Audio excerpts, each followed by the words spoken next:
అదే నమస్కారం. ఎంతో ఇంపార్టెంట్ అయితే తప్ప క్రైమ్ అవేర్నెస్ వీడియోలు మెయిన్ ఛానల్ ఎవరైనా చెప్తా. బట్ ఈరోజు ఫస్ట్ వీడియోకి ఇస్తున్నాను. ఎందుకంటే పసిపిల్ల 10th క్లాస్ ఎగ్జామ్స్ రాసింది. బట్ భయపడుతుంది మార్కులు తక్కువ వస్తాయి, ఫెయిల్ అవుతాను అని. అది గమనించిన అమ్మా నాన్న ఆ పాపని తెలిసిన మాస్టర్ దగ్గర తీసుకెళ్ళాలి.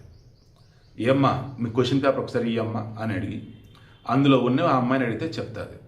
పోనీ అలా వద్దు, భయపడుతుంది, తను సరిగా రాలేదని అనుకుందాం. ఏం పర్లేదు తల్లి, నీకు తెలిసింది చెప్పు అని చెప్పేసి ఆమెను అడిగితే తెలిసింది చెప్పింది.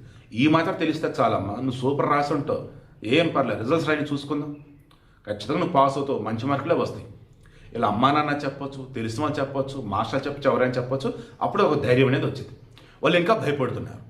అప్పుడు వారిని ఆ ప్లేస్ మార్చండి.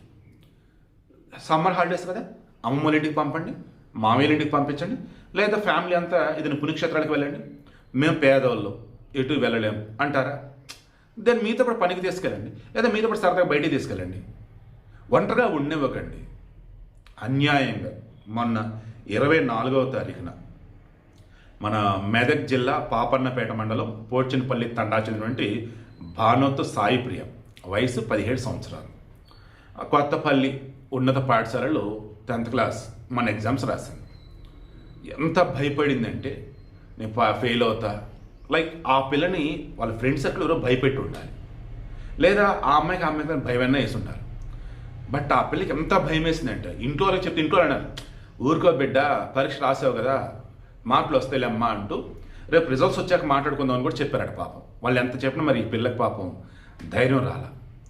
ఆల్సర్ అనేది కనుక ఉన్నట్టయితే అది క్యాన్సర్గా మారిద్దట. ఎప్పుడు మనం భయపడుతూ ఉంటే.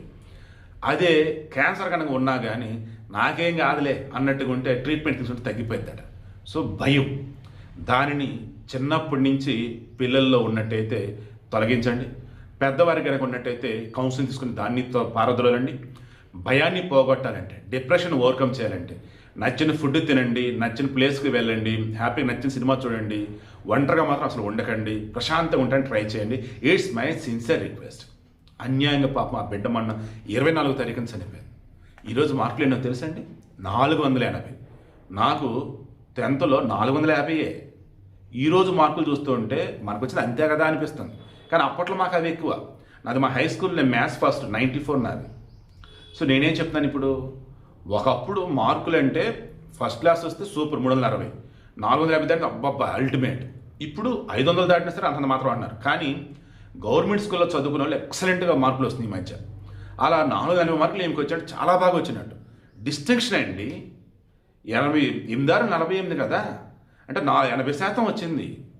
10వ తరగతిలో 80% మార్కులు అంటే సూపర్ కదా. దట్టు ఒక గిరిజన తండాలో ఉండి చదువుకున్న బిడ్డ అంటే ఎంత బాగా మార్కులు వచ్చినట్టు. ఇప్పుడు ఆ తల్లిదండ్రులు ఆ మార్కులు చూసి కన్నీరు మున్నీరు అవుతున్నారు. ఇంత బాగా చదువుకున్న బిడ్డవి కూడా నువ్వు ఎలా చనిపోయావమ్మా అని చెప్పేసి. ఎందుకంటే ఆ అమ్మాయికి ఎవరు ఆ రకం భ్రమలు కలిగించారు. సో మీ పిల్లలను కంట కనిపెడుతుండండి, మీ పిల్లల ఫ్రెండ్స్ని కనిపెడుతుండండి, మీ పిల్లలు ఏం చేస్తారో చూస్తుండండి. దయచేసి చదువు అన్నది మనం బాగుపడటానికి తప్ప మనం చనిపోవటానికి కాదు. చదువు అన్నది మార్కుల కోసం కాదు, సొసైటీలో నాలెడ్జ్ పెంచుకోవడానికి. చదువు అన్నది మనం మొత్తం కూడా అసలు ఏంటని తెలుసుకోవటానికి. మార్కులు కావాలి, కానీ మరలా తెచ్చుకోవచ్చు మార్కులు. లైఫ్ అన్నది ఒకసారి. దయచేసి ఆలోచించండి. దండం పెడుతున్న పిల్లలకి నేను రిక్వెస్ట్ చేస్తున్నా, నన్ను మీ బాబాయ్ అనుకోండి, మామయ్య అనుకోండి, అన్న అనుకోండి, తాతైనా అనుకోండి, ప్లీజ్ ఈ వీడియో అందరికీ షేర్ చేయండి. ఇక మీద ఎవ్వరూ భయపడకండి, ధైర్యంగా ఉండండి, సంతోషంగా ఉండండి. మీ అమ్మా నాన్న బతికేదే మీకోసం. అటువంటి అమ్మా నాన్న దయచేసి బాధ పెట్టకండి ప్లీజ్. ఆత్మహత్య మహాపాపం. అండ్ ఇంకో ముఖ్యమైన విషయం, పాపం వనపర్తి జిల్లా అనుకుంటా, ఓ పిల్లోడు పాపం మార్కులు బాగా వచ్చి ఇంటి దగ్గర సెలబ్రేషన్ చేసుకున్న సంతోషం, ఆడడానికి వెళ్ళాడట. బయట వడదెబ్బ కొట్టి పాపం చనిపోయాడు. సో ఎండలు ఎక్కువగా ఉన్నాయి, దయచేసి బయట తిరగకండి మధ్యాహ్నం పూట. అండ్ గ్రౌండ్లో కూడా ఆడుకోకండి. ఉదయం ఆడుకోండి, సాయంత్రం ఆడుకోండి ప్లీజ్.